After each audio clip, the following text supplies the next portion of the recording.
everyone, it's Liz from Beauties. I'm going to show you how to make this little unicorn here, which is from one of our most popular workshops at Beauties, Littlest Unicorn. And if you have the pack that you can buy from us, you can follow along with this video and make a unicorn. Or if you have felt, pipe cleaners, and a sponge noodle felting kit and some safety gloves, then follow along and you can make this little guy here.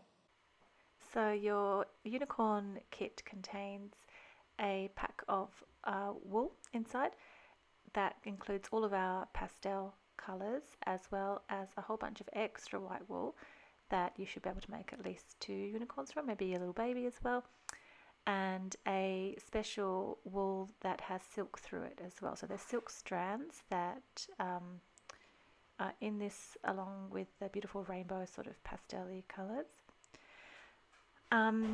And yeah, so more white, maybe a little baby you could make. There's purple, this lovely grey sort of colour, and an extra little bit of black as well, just in case there's some eyes or little eyelashes. You want to go like My Little Pony style and add details like that too. A little skeleton inside that's just made from pipe cleaners, which is basic horse shape. You can make a dog like this, any other animal, and there's a little unicorn that we'll hopefully end up with. We just need to add a little horn onto that. There is a container of needles, and the unicorn pack will contain a special finer needle for the finer white wool that we use, the sponge that is great for working on top of to protect the needle, and another little container of a couple of horns, various colours, and a little poop as well. So I've got some black pipe cleaner here just so you can see clearly how I do the kind of wrapping up.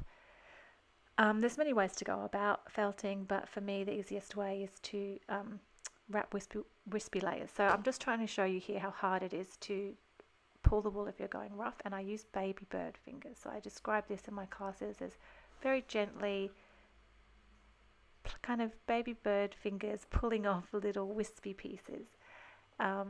So you want to fold that over the pipe cleaner, pinch it a little bit, and then just try and wrap it up as if you're wrapping up a burrito or some sushi, keeping it kind of wide and wispy.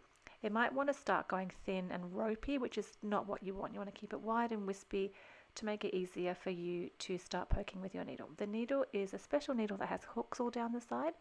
The bit that does the work is that little tip. And as you poke in and out of the wool, it makes tiny little knots and compresses the kind of hooks and knots or curly bits of the wool together to compact them.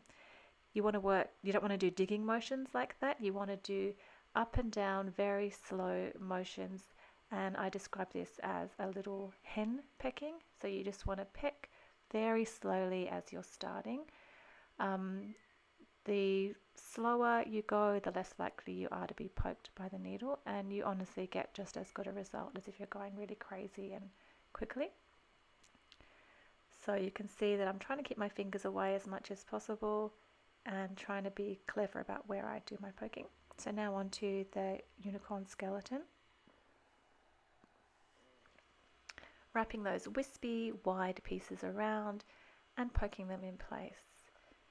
So you want to be quite methodical about this and cover all of the pipe cleaners with one layer, and then just kind of build up the areas that are thicker. So a couple of layers for the legs is usually fine, and a few, maybe 4 to 5 thin wispy layers around the body and the neck. You could take 10 hours doing this. I usually spend 2 hours. My Littlest Unicorn workshops go for 2 hours. And it's just about as how much patience you have and how kind of particular you want it to look. It needs more around the bum area. And in the head, you want to make a ball that fits snugly inside that head shape.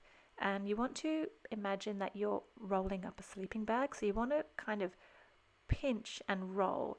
It might want to spring out, so give it a little poke while you're midway of rolling up that ball. And then again, pinching and poking and keeping very safe, so working slowly. It doesn't have to be a perfect ball, you just want it to be secured so that it doesn't spring out. And then you go back to doing those wispy wide layers, and at this stage it's almost like you're bandaging up an Egyptian mummy. You want big bandages around to hold that ball in place, and then secure it by poking.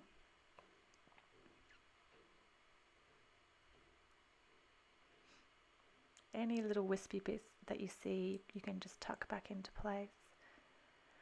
And I'm adding a little bit more bulk around the kind of shoulders and tops of the legs too. As long as you remember what you've done and try and make it symmetrical, it usually ends up being a good result. And a little bit to cover any pipe cleaners that you might see poking through. I just twisted off a little circle and poked it along where I could see some pipe cleaner still. And for the hooves, I'm going to make each hoof a different colour. Pinch off a little piece and make a little flat circle, a couple of flat circles, and you want to place one on each side of the hoof. So you put the circle down first, then the little hoof, and just tuck around the extra little bits of the circle that are showing around the edge.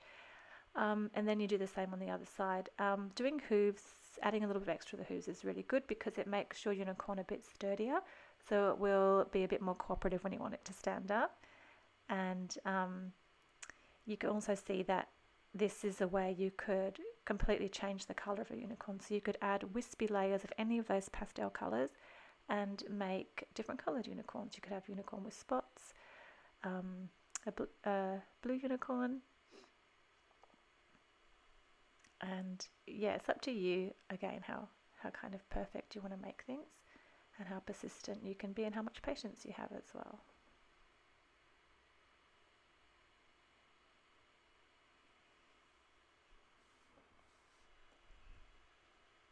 So now moving on to the ears, I am layering wispy pieces again in different directions and giving it quite a methodical sort of poke just to bring it together. Then I'm carefully peeling it off the foam and squashing it between my hands, nice and flat and wide as if I'm squashing a pancake. And what you want to end up with is almost like a little flat blanket or little cloud shape. This is just a way to get more felting done without having to do too much needling, so it's a bit safer. And then I want to just fold over the edges where I can see that some triangles are emerging. So I'm trying to make two triangles here. You might end up with a big diamond. And then you just want to poke in the area that you want to be more flat and defined. Give it a little squash and then twist those tips to make it a little bit pointy. And then you've got something that you can start making a couple of ears from. Have a look at what it looks like on your unicorn. And you want to make them bigger because they get a little bit smaller. And this is the only time you would want to use scissors. Don't be tempted to adjust your unicorn with scissors because it will just make the felt fall apart really easily. So don't use scissors. Use your needle where you want to adjust things on your unicorn. But I wanted to get these triangles, so I had to use some scissors for that. I'm just making them a little bit cuter, a little bit like bunched in at the bottom, the way an animal's ears are.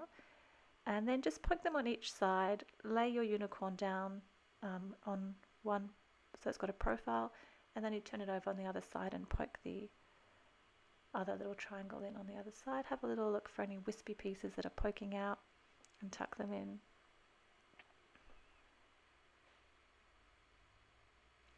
And now the fun bit of the mane, we've got our rainbow silken wool that I'm just going to see where the most colourful bits are of it and pull a little piece off for the mane.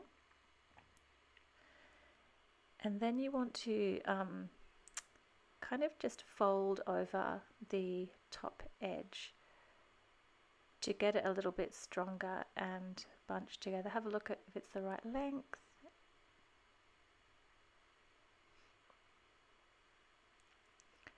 Yeah, so here you want to just fold it over a little bit to secure and make it nice and strong at the top, because we don't want the mane to sort of fall out.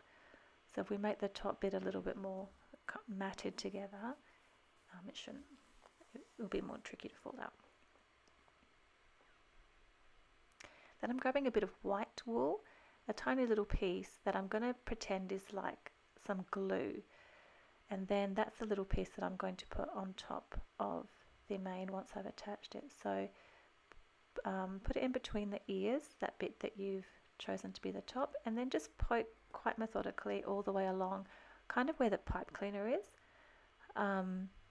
and where a mane would grow from a horse or unicorn. And that little piece will just give it a little bit more security, and it's some of the white wool, so it doesn't have any of the silk in it, so it's not so slippy, and that will keep your mane a little bit more secure.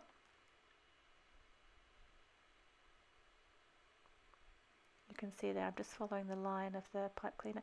Do the same with the tail, so you grab a piece and then just kind of secure the top, decide where the best spot for a tail is, poke it in, and there he's starting to really look quite majestic.